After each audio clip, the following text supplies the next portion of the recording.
বেহায়া নারী, কোন বেপর্দা নারী নারী না, বেহায়া মহিলা মহিলা না। এই জন্য বেপর্দা নারী মনে রাখবেন, তারে মহিলা বলে না, তারে নারী বলে না, সে ভিন্ন কিছু, হয় প্লাস্টিক, নয় রাবার, নয় অন্য কিছু, সে প্লাস্টিক সামগ্রী। নারী বলে তাকে ইজ্জতের কদর করে যে, সতীত্বের কদর করে যে, নারী বলে তাকে পুরা দেহে হায়া লজ্জা থাকে যার, নারী বলে তাকে আল্লাহর রাসূল বলছে আওরাতুন, নিজেকে গোপন রাখে যে, আড়াল রাখে যে, লুকিয়ে রাখে যে, হীরা মণি মুক্তা রাস্তায় ফেলে দিতে নাই।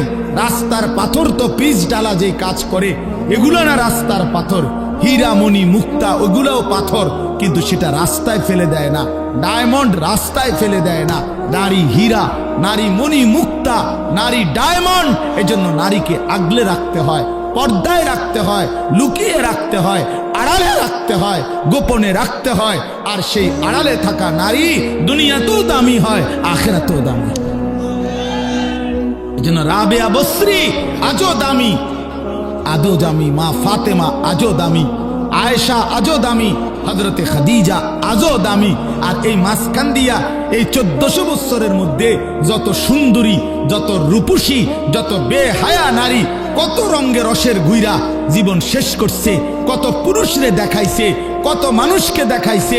ওই বেহায়া বেপর্দা নারীর নাম আজকে কোনো কুত্তাও লয় না, কুত্তাও লয় না, কুত্তাও লয় না,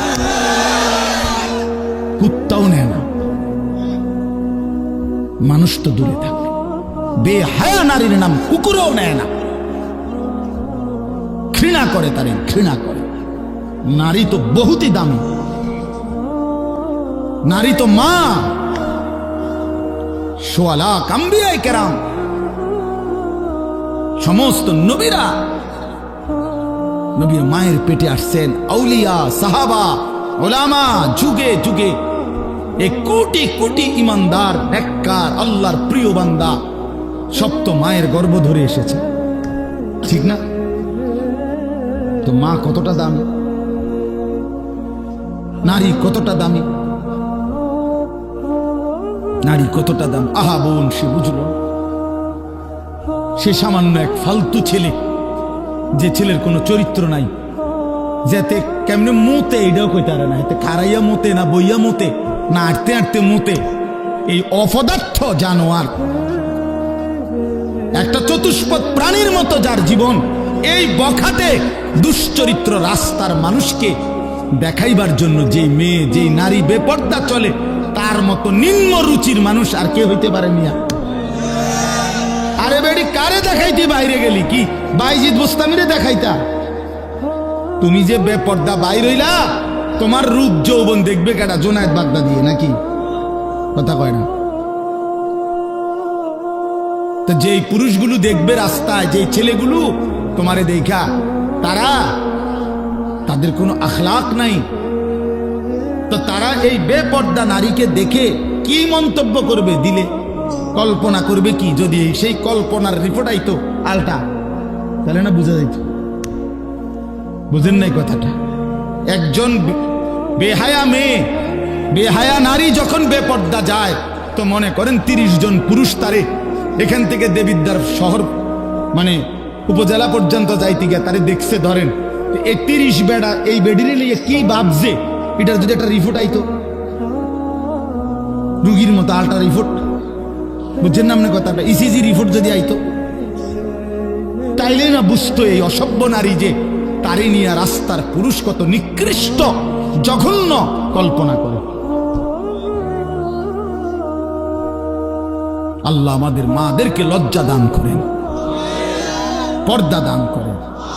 যে নারীর পর্দা নাই, কিচ্ছু নেই।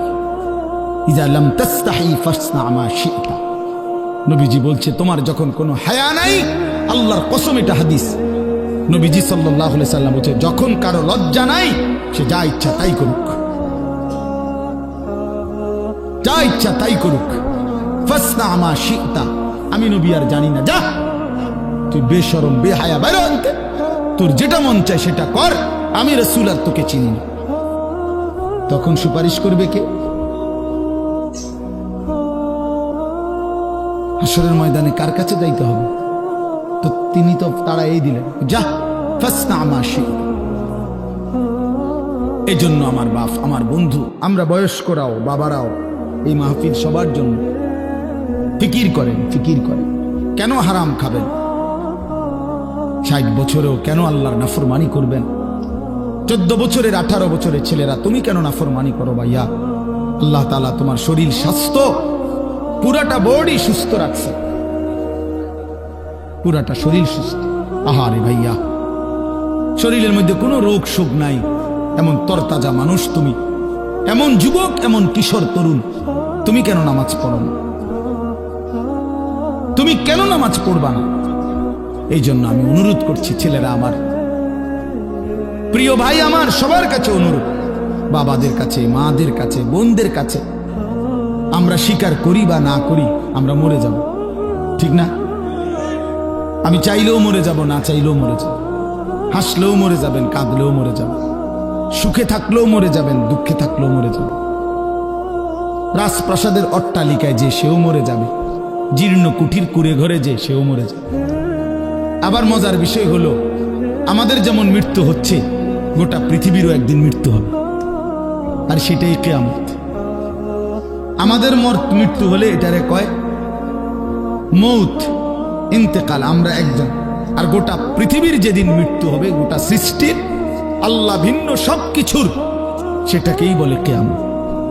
আল্লাহর কোরআন আমাদের জিন্দেগির জন্য রহমত। কোরআন শরীফে আল্লাহ তাআলা বলছে কোরআন রহমত। কোরআন আল্লাহর পক্ষ থেকে আমাদের জন্য রহমত। কোরআন আমাদের জন্য বুশরা, সুসংবাদ। কোরআন আমাদের জন্য হুদান, হেদায়েত। কোরআন আমাদের জন্য শিফা, আমাদের যাবতীয় বাহ্যিক এবং আর্থিক রোগের ঔষধ। এরকম অসংখ্য সিফাত, গুণ আল্লাহ তাআলা কোরআনুল কারীমের উল্লেখ করছেন। এজন্য কোরআনুল কারীম শুনবার মধ্যেও বরকত, বলবার মধ্যেও বরকত, পড়বার মধ্যেও বরকত।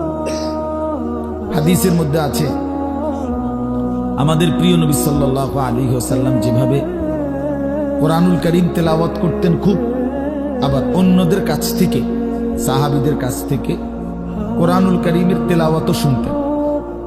হযরত আব্দুল্লাহ ইবনে মাসউদ একজন বিখ্যাত সাহাবী। এই সাহাবী আব্দুল্লাহ ইবনে মাসউদ রাদিয়াল্লাহু তাআলা আনহুকে একদিন নবীজি বলছেন, ইকরা আলাইয়াল কোরআন, তুমি আমাকে কোরআন পড়ে শোনাও। তো সাহাবী ভয়ে মহব্বতে বললেন, ইয়া রাসূলুল্লাহ, কোরআন তো আপনার উপরেই নাজিল হয়, আমি আপনাকে কি শোনাবো? আদবের কারণেই বললেন, যে নবীজির সামনে কোরআন পড়া এ তো জানতেন বিষয় না। তো আল্লাহ নবী সাল্লাল্লাহু আলাইহি ওয়াসাল্লাম বললেন, ইন্নী উহিব্বু আন আসমাআহু মিন গায়রি, শোনো, আমি কোরআন পড়তে যেমন নিজে তেলাওয়াত করতে ভালোবাসি, অন্যের কাছ থেকে শুনতেও ভালোবাসি। তাইলে বোঝা গেল কোরআনুল কারীম পড়তে পারা, শুনতে পারা, বলতে পারা সবটাই সৌভাগ্য, সবটাই বরকত। এজন্য মেহেরবানি করে মনোযোগ দিয়ে, আন্তরিকতা নিয়ে আমরা ছোট বড় সবাই, পর্দার আড়ালের মা বোনরাও আল্লাহর কোরআন শুনেন, তাইলে বরকত হয়। যে সমস্ত ছেলেদের হাতে, এই হাতে যেই মোবাইলগুলো, এগুলা ভাই নামায় ফেল। যাদের এরকম হাতে ধরা মোবাইল রেকর্ডের জন্য ধরে রাখছ, আল্লাহর ওয়াস্তে আমার এই কথাটাকে মানো, ভালো হবে। হাতে ধরা মোবাইল রেকর্ড করলে মনোযোগ হয় না, কথা দিলে জমে না, মানে নিজের অন্তরে কোনো কথা ঢোকে না, গাফেল মাহরুম হয়।